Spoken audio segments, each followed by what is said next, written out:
Hi ನಮಸ್ತೆ. ನಾನು doctor Deepika. ನನ್ನ ಯೂಟ್ಯೂಬ್ ಚಾನಲ್ಗೆ ನಿಮಗೆಲ್ಲ ಸ್ವಾಗತ. ನಾನು ಈಗ ಇದ್ದೇನೆ ಗೋಲ್ಕೊಂಡ ಫೋರ್ಟ್ ಹೈದರಾಬಾದ್ನಲ್ಲಿ. ಇದಕ್ಕೆ ಸುಮಾರು 900 ವರ್ಷಗಳ ಇತಿಹಾಸ ಇದೆ. ಇದರ ಇತಿಹಾಸ ಏನು ಹಾಗೂ ಇದರಲ್ಲಿ ಏನೇನಿದೆ ಅಂತ ಈ ವಿಡಿಯೋದಲ್ಲಿ ತಿಳ್ಕೊಳ್ಳೋಣ. ಗೋಲ್ಕೊಂಡ ಫೋರ್ಟನ್ನು ಸುಮಾರು 1143ರಲ್ಲಿ ಸ್ಥಾಪಿಸಲಾಯಿತು. ಒರಿಜಿನಲಿ ಇದು ವಾರಂಗಲ್ನ ರಾಜರ ಬಳಿ ಇತ್ತು. ನಂತರ ಸುಮಾರು 14ರಿಂದ 17ನೇ ಶತಮಾನದಲ್ಲಿ ಇದು ಬಹುಮನಿ ಸುಲ್ತಾನರ ಪಾಲಾಯಿತು. ತದನಂತರ ಈ ಕೋಟೆಯನ್ನು ಕುತುಬ್ ಶಾಹಿ ರಾಜರು ವಶಪಡಿಸಿಕೊಂಡರು. ಈಗ ಯಾಕೆ ಈ ಕೋಟೆಗೆ ಗೋಲ್ಕೊಂಡ ಫೋರ್ಟ್ ಅಂತ ಹೆಸರು ಬಂತು ಅಂತ ನೋಡೋಣ. ಶುರುವಿಗೆ ಇದು ಇರುವಂತಹ ಬೆಟ್ಟದಲ್ಲಿ ಕುರಿ ಮೇಯಿಸ್ತಾ ಇದ್ರು. ಹಾಗಾಗಿ ಇದಕ್ಕೆ ಗೊಲ್ಲಕೊಂಡ ಅಂತ ತೆಲುಗಿನಲ್ಲಿ ಕರಿತಾ ಇದ್ರು. ಅದು ಕಾಲಕ್ರಮೇಣ ಗೋಲ್ಕೊಂಡ ಫೋರ್ಟ್ ಅಂತ ಬದಲಾಯಿತು. ಶುರುವಿಗೆ ಕುರಿ ಮೇಯಿಸುವ ಹುಡುಗನಿಗೆ ಇಲ್ಲೊಂದು ವಿಗ್ರಹ ಸಿಗತ್ತೆ. ಅದನ್ನು ಅವನು ಆ ಕಾಲದ ಕಾಕತೀಯ ವಂಶದ ರಾಜರಿಗೆ ತಲುಪಿಸ್ತಾನೆ. ಅವರು ಇಲ್ಲಿ ಮಣ್ಣಿನ ಕೋಟೆಯೊಂದನ್ನು ಕಟ್ಟಿಸ್ತಾರೆ. ಅದಾದ 200 ವರ್ಷಗಳ ಬಳಿಕ ಬಹುಮನಿ ವಂಶಸ್ಥರು ಇದನ್ನು ವಶಪಡಿಸಿಕೊಳ್ತಾರೆ. ನಂತರ ಕುತುಬ್ ಶಾಹಿ ರಾಜರು ಈ ಕೋಟೆಯನ್ನು ಈಗ ಇರುವ ಕಲ್ಲಿನ ಕೋಟೆಯಾಗಿ ಬದಲಾಯಿಸ್ತಾರೆ. ನಂತರ ಮೊಘಲರ ರಾಜನಾದ ಔರಂಗಜೇಬನು 1687ರಲ್ಲಿ ಕೋಟೆಯನ್ನು ವಶಪಡಿಸಿಕೊಂಡು ನಾಶ ಮಾಡಲು ಪ್ರಯತ್ನಿಸ್ತಾನೆ. ಇದಿಷ್ಟು ಈ ಕೋಟೆಯ ಇತಿಹಾಸ. ಒಂದು ಇಂಪಾರ್ಟೆಂಟ್ ವಿಷಯವನ್ನು ನಿಮ್ಮ ಜೊತೆ ಶೇರ್ ಮಾಡಬೇಕು. ಗೋಲ್ಕೊಂಡ ಫೋರ್ಟ್ ಫುಲ್ ನೋಡಬೇಕು ಅಂದರೆ ಸುಮಾರು 1ರಿಂದ 2 ಗಂಟೆಗಳ ಕಾಲ ಬೇಕಾಗುತ್ತೆ. ತುಂಬ ಮೆಟ್ಟಿಲುಗಳನ್ನು ಹತ್ತಿ ಮೇಲೆ ಹೋದರೆ ಇಡೀ ಹೈದರಾಬಾದ್ ನಗರದ ವ್ಯೂ ಸಿಗತ್ತೆ. ಈಗ ನೀವು ನೋಡ್ತಾ ಇರುವಂತಹ ವ್ಯೂ ಹೈದರಾಬಾದ್ ನಗರದ್ದು. ಈಗ ನಾವು ಆಲ್ಮೋಸ್ಟ್ 3/4 ಕೋಟೆಯ ಎತ್ತರವನ್ನು ರೀಚ್ ಆಗಿದ್ದೇವೆ. ಮುಂದೆ ಹೋದ ಹಾಗೆ ಇಲ್ಲೊಂದು ಬಿಲ್ಡಿಂಗ್ ಸಿಗತ್ತೆ. ಈ ಬಿಲ್ಡಿಂಗಿಂದ ಸುತ್ತಲಿನ ಪರಿಸರವನ್ನು ನಾವು ವ್ಯೂ ಮಾಡಬಹುದು. ಇದೇ ಕೋಟೆಯ ತುದಿ, ಬೆಟ್ಟದ ತುದಿಯಲ್ಲಿ ಈ ಬಿಲ್ಡಿಂಗ್ ಇದೆ.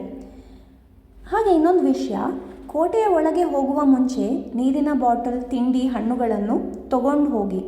ಇಲ್ಲಾಂತಂದರೆ ಈ ಪಾಯಿಂಟ್ ರೀಚ್ ಆಗೋವರೆಗೂ ಏನೂ ಸಿಗಲ್ಲ. ಇಲ್ಲಿ ಸಣ್ಣ ಐಸ್ ಕ್ರೀಮ್ ಶಾಪ್ ಇದೆ, ಹಾಗೆ ನೀರಿನ ವ್ಯವಸ್ಥೆ ಇದೆ. ಆದರೆ ಇಲ್ಲಿ ರೀಚ್ ಆಗೋವರೆಗೂ ಯಾವುದೇ ರೀತಿಯ ನೀರಿನ ವ್ಯವಸ್ಥೆ ಆಗಲಿ ಅಥವಾ ಅಂಗಡಿಗಳು ಇದರ ಒಳಗಡೆ ಸಿಗಲ್ಲ. ಹಾಗಾಗಿ ಇಲ್ಲಿ ಬರುವ ಮುಂಚೆಯೇ ಎಲ್ಲ ತೊಗೊಂಡು ಬನ್ನಿ. ಇನ್ನು ಈ ಬಿಲ್ಡಿಂಗ್ನ ಮೇಲೆ ಹೋಗೋಣ. ಮೇಲಿಂದ ಸುತ್ತಲಿನ ವ್ಯೂ ಯಾವ ಥರ ಇದೆ ಅಂತ ನೋಡೋಣ. ಈ ಬಿಲ್ಡಿಂಗ್ನಲ್ಲಿ ನೋಡುವಂಥದ್ದೇನೂ ಇಲ್ಲ. ಇದರ ಪಕ್ಕದಲ್ಲೇ ಒಂದು ದೇವಸ್ಥಾನ ಕೂಡ ಇದೆ. ಇತಿಹಾಸ ಹೇಳೋ ಪ್ರಕಾರ ಕೆಳಗಡೆ ಇರುವಂತಹ ದ್ವಾರದಲ್ಲಿ ಚಪ್ಪಾಳೆ ಹೊಡೆದ್ರೆ ಇಲ್ಲಿವರೆಗೂ ಕೇಳಿಸ್ತಿತ್ತಂತೆ.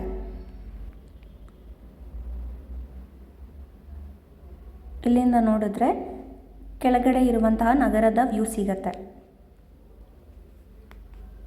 ಅಲ್ಲಿ ಕೆಳಗೆ ಕಾಣ್ತಾ ಇದೆಯಲ್ಲ, ಅಲ್ಲಿ ಏನು ಕೂತ್ಕೋಬೇಕಾದ ವ್ಯವಸ್ಥೆ ಇದೆ. ಆ ಬಂಡೆಗಳ ಪಕ್ಕದಲ್ಲಿ ಒಂದು ದೇವಸ್ಥಾನ ಇದೆ. ಇನ್ನು ಕೆಳಗಡೆ ಬಂದರೆ ಇಲ್ಲಿ ಸುಂದರವಾದಂತಹ ಸಭಾಂಗಣದ ರೀತಿಯಲ್ಲಿ ಒಂದು ಕೋಟೆಯ ಒಳಭಾಗದಲ್ಲಿ ಕಾಣಸಿಗತ್ತೆ. ಈ ಕೋಟೆಯ ಒಳಗಡೆ ಏನೇನಿದೆ ಅಂತ ತಿಳ್ಕೊಳ್ಳೋಣ. ಕೋಟೆ ಒಳಗಡೆ ಫಿರಂಗಿಗಳು, ದೊಡ್ಡ ಸಭಾಂಗಣಗಳು, ಕುದುರೆಗಳನ್ನು ಕಟ್ಟುತ್ತಿದ್ದಂತಹ ಜಾಗ, ಮಸೀದಿ, ಹಾಗೆ ಒಂದು ದೇವಸ್ಥಾನ ಕೂಡ ಇದೆ. ಇಲ್ಲಿ ಸುಮಾರು ದ್ವಾರಗಳಿವೆ. ಅದರಲ್ಲಿ ಒಂದು ಫತೇ ದರ್ವಾಜ ಅಂತ. ಇಲ್ಲಿ ಚಪ್ಪಾಳೆ ತಟ್ಟಿದ್ರೆ ಸುಮಾರು 1 ಕಿಲೋಮೀಟರ್ ದೂರದಲ್ಲಿ ಬೆಟ್ಟದ ಮೇಲೆ ಇರುವಂತಹ ಮಂಟಪದಲ್ಲಿ ಕೇಳಿಸುತ್ತಂತೆ. ಇದನ್ನು ವೈರಿಗಳು ಬಂದರೆ ಮೇಲೆ ಇರುವಂತಹ ಸೈನಿಕರನ್ನು ಎಚ್ಚರಿಸಲು ಬಳಸ್ತಾ ಇದ್ರು ಅಂತ ಇತಿಹಾಸ ಹೇಳುತ್ತೆ.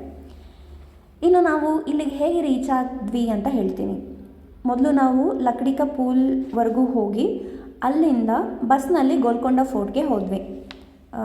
Bus number 5G direct Golconda ಫೋರ್ಟ್ನ ಕೆಳಗಡೆವರೆಗೂ ಹೋಗುತ್ತೆ. ನಾವು ಹೋದಾಗ ಸಿಕ್ಕಾಪಟ್ಟೆ ರಶ್ ಇದ್ದಿದ್ದರಿಂದ ಸುಮಾರು 500 ಮೀಟರ್ ದೂರದಲ್ಲೇ ಬಸ್ಸನ್ನು ಸ್ಟಾಪ್ ಮಾಡಿದ್ರು. ಅಲ್ಲಿಂದ ನಾವು ನಡ್ಕೊಂಡು ಫೋರ್ಟ್ವರೆಗೂ ಹೋದ್ವಿ. ಇನ್ನು ಟಿಕೆಟ್ ದರ ಬಂದು 20 ರೂಪಾಯಿ. ನೀವು ಅದನ್ನು ಅಲ್ಲಿ ಹೋಗೋ ಮುಂಚೆನೇ ಆನ್ಲೈನಲ್ಲಿ ತಗೋಬೋದು ಅಥವಾ ಅಲ್ಲಿ ಹೋದ್ಮೇಲೆ ಟಿಕೆಟ್ ಕೌಂಟರಲ್ಲಿ ಕೂಡ ತಗೋಬೋದು. ಇದಾಗಿತ್ತು ಗೋಲ್ಕೊಂಡ ಫೋರ್ಟ್ನ ಇತಿಹಾಸ ಹಾಗೂ ಅದು ಹೇಗೆ ಕಾಣಿಸುತ್ತೆ ಅಂತ ನಿಮಗೆ ನಾನು ತೋರಿಸಿದ್ದೆ. ಈ ವಿಡಿಯೋ ನಿಮಗೆ ಇಷ್ಟ ಆದರೆ ಪ್ಲೀಸ್ ನನ್ನ ಚಾನಲನ್ನು ಸಬ್ಸ್ಕ್ರೈಬ್ ಮಾಡಿ, ವಿಡಿಯೋವನ್ನು ಲೈಕ್ ಮಾಡಿ ಹಾಗೂ ನಿಮ್ಮ ಫ್ರೆಂಡ್ಸ್ ಜೊತೆ ಶೇರ್ ಮಾಡಿ. Thank you.